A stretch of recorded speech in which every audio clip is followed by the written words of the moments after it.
അസ്സലാമു അലൈക്കും. ഏറ്റവും പ്രിയപ്പെട്ടവരെ, ബഹുമാനപ്പെട്ട ഷെയ്ഖുന ഉമർ ഫൈസി ഉസ്താദ് മുക്കം, ബഹുമാനപ്പെട്ട സമസ്തയെ സ്നേഹിക്കുന്ന, അതിന്റെ നിലപാടുകളെ ഇഷ്ടപ്പെടുന്ന എല്ലാവരുടെയും മനസ്സിലെ നിലപാടിന്റെ രാജകുമാരനാണ് ബഹുമാനപ്പെട്ട ഉമർ ഫൈസി ഉസ്താദ്. കാര്യങ്ങൾ കൃത്യമായി വിഷയങ്ങൾക്ക് ഗണ്യതമായി പറയുന്ന ആളാണ്.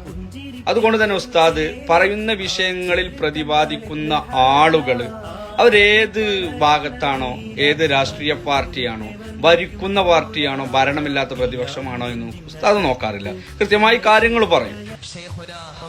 കാര്യങ്ങൾ പറയുന്ന ബഹുമാനപ്പെട്ട പ്രസ്ഥാനത്തിന്റെ തീരുമാനങ്ങൾ കൃത്യമായി അണികൾക്ക് മുമ്പിൽ വ്യക്തതയോടുകൂടി, നട്ടലോടുകൂടി, ധീരതയോട് കൂടി പറയുന്ന ഒരു നേതാവാണ്. അതുകൊണ്ട് തന്നെ സമസ്തയെ സ്നേഹിക്കുന്ന എല്ലാ ആളുകൾക്കും വല്ലാത്തൊരു ഇഷ്ടമാണ് ഉസ്താദ്.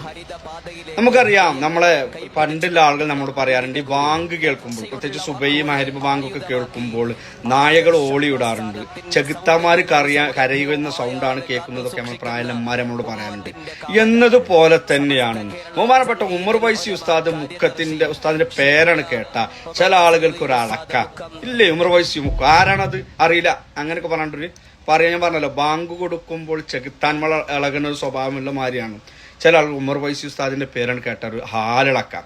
എന്റെ സുഹൃത്ത് കഴിഞ്ഞ ദിവസം ഗ്രൂപ്പിൽ എഴുതി ചോദിച്ചു, പണ്ട് ജാഹിലിയ കാലഘട്ടത്തിൽ ജാഹിലീങ്ങൾക്ക് പേടി മക്കത്തെ ഉമറിനെ ആയിരുന്നു റളിയല്ലാഹു അൻഹു. ഇന്ന് ആ ജാഹിലീങ്ങളുടെ ബാക്കിയുള്ള ആളുകൾക്ക് ഇന്ന് പേടി മുക്കത്തെ ഉമറിനെയാണോ? ഷെയ്ഖുന ഉമർ ഫൈസി ഉസ്താദ്, അള്ളാഹു ആഫിയത്തുള്ള ദീർഘായുസ് നൽകട്ടെ.